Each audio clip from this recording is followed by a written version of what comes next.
शुरुआत पहली खबर से करते हैं। पहली खबर है सियासी लड़ाई प्रतिमा पर आए। दरअसल महाराष्ट्र में इन दिनों सियासी उबाल देखा जा रहा है। जब से शिवाजी महाराज की मूर्ति गिरी है उसके बाद से विपक्ष लगातार इस पर सत्ताधारी दल पर जमकर हल्ला बोल रहा है। शिवाजी महाराज की मूर्ति गिरने को लेकर सियासी संग्राम मचा हुआ है। घटना के विरोध में रविवार को महाविकास आघाड़ी गठबंधन मुंबई में प्रदर्शन कर रही है। इस प्रदर्शन को जूता मारो आंदोलन नाम दिया गया है। एमवीए ने साउथ मुंबई के हुतात्मा चौक से गेटवे ऑफ इंडिया तक पैदल मार्च निकाला। इसमें उद्धव ठाकरे, आदित्य ठाकरे, शरद पवार, सुप्रिया सूले, नाना पटोले समेत एमवीए के तीनों पार्टियों के बड़े नेता शामिल हुए।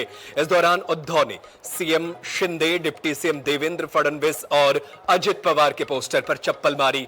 उन्होंने कहा कि मोदी की माफी अहंकार से भरी थी। वहीं शरद पवार ने कहा मूर्ति गिरना भ्रष्टाचार का उदाहरण है।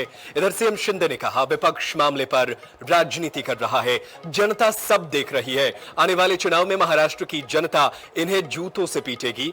भाजपा ने भी विपक्ष के प्रदर्शन के खिलाफ मुंबई में प्रोटेस्ट किया है। एमवीए के खिलाफ प्रदर्शन कर रहे भाजपा नेता प्रसाद लाड बोले, हम छत्रपति शिवाजी महाराज के प्रति अपने प्रेम और सम्मान को व्यक्त कर रहे हैं। महाविकास आघाड़ी एक नैरेटिव बना रहा है, हम उस नैरेटिव के खिलाफ विरोध कर रहे हैं।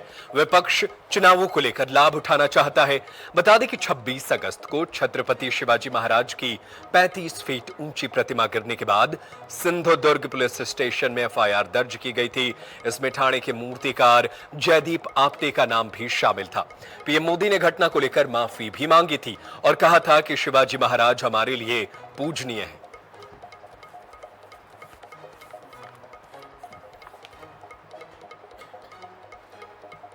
और चलिए इसी खबर पर चर्चा करने के लिए हमारे साथ महाराष्ट्र से वरिष्ठ पत्रकार अमजद खान फोन लाइन पर मौजूद हैं। अमजद जी, मेरा पहला सवाल यही है कि क्या अब विपक्ष जो है मूर्ति गिरने की घटना को पूरी तरीके से भुनाना चाहता है, क्योंकि आने वाले जल्द ही वक्त में चुनाव भी होने वाले?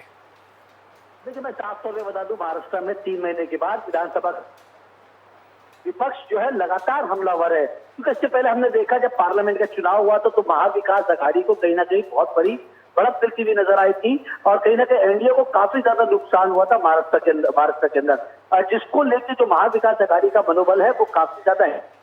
महाविकास आघाड़ी जो है वो फ्रंट फुट पे खेलती थी नजर आ रही है।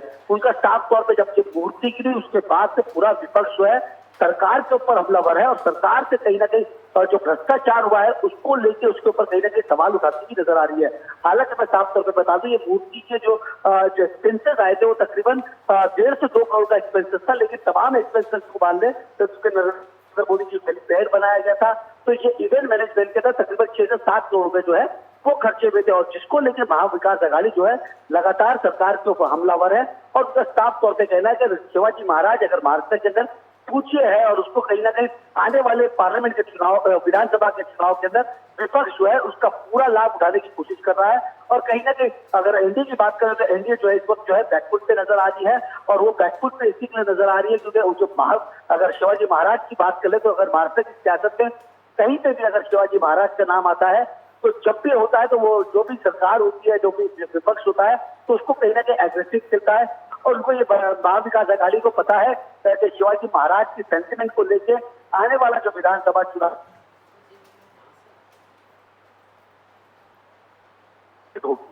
जी बिल्कुल, अपनी बात रखिए अमजद।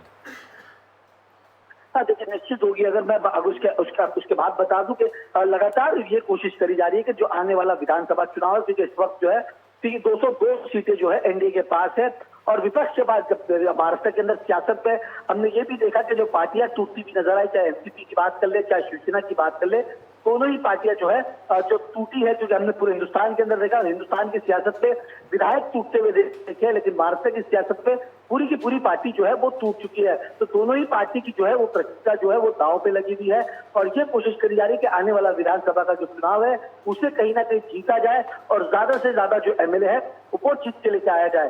अगर बात करें नरेंद्र मोदी जी की, नरेंद्र मोदी जी ने आके यहाँ पर जो है उन्होंने 10 साल के अंदर जो है पहली मरतबा जो है ऐसा बताते हैं, विपक्ष जो बोल रहा है कि माफी मांगे है और उनका साफ तौर पर विपक्ष का ये हमलावर है कि जो नरेंद्र मोदी जी ने माफी मांगी है वो भी कहीं ना कहीं अहंकार से भरी हुई थी और उनको अगर माफी मांगना चाहिए था तो कहीं ना कहीं सिंधुदुर्ग जाके वो प्रतिमा के सामने, शिवाजी महाराज के सामने जो है वो माफी मांगनी चाहिए थी। तो विपक्ष जो है लगातार हमलावर बिल्कुल है। अमजद खान जी, विपक्ष तो लगातार ये मांग कर रहा है कि माफी मांगनी चाहिए, कार्रवाई होनी चाहिए, लेकिन ये जो आंदोलन शुरू किया गया है, जूता मारो आंदोलन, राजनीति में कहते हैं कि शुचिता बरकरार रखनी चाहिए, नीतियों का विरोध होता रहता है, लेकिन ये जूता मारो आंदोलन ये कुछ ज्यादा आक्रामक हो गया है एमवीए। जी बिल्कुल, अगर बात कर ले एमवीए शिवसेना की, अगर राजनीति की बात कर लेते हैं हम, तो बाला साहब ठाकरे की जो राजनीति है इसी तरीके से शुरू हुई है। और आपने देखा होगा कि उद्धव ठाकरे जो है वो लगातार ये कोशिश कर रहे हैं कि जूता मारो आंदोलन जो है वो कहीं ना कहीं विपक्ष जो है वो कहीं ना कहीं ये सोच रहा है कि ऐसे आंदोलन करने से कहीं ना कहीं जो है। और अगर बात कर ले, क्योंकि आज हमने देखा कि विपक्ष के तीनों ही बड़े नेता जो थे, एमवीए के तीनों ही बड़े नेता जो है वो साथ में पूरी तरीके से, पूरी जोर शोर से अपनी बातें जो है जनता के सामने बीच पे रखने की कोशिश कर रहे थे।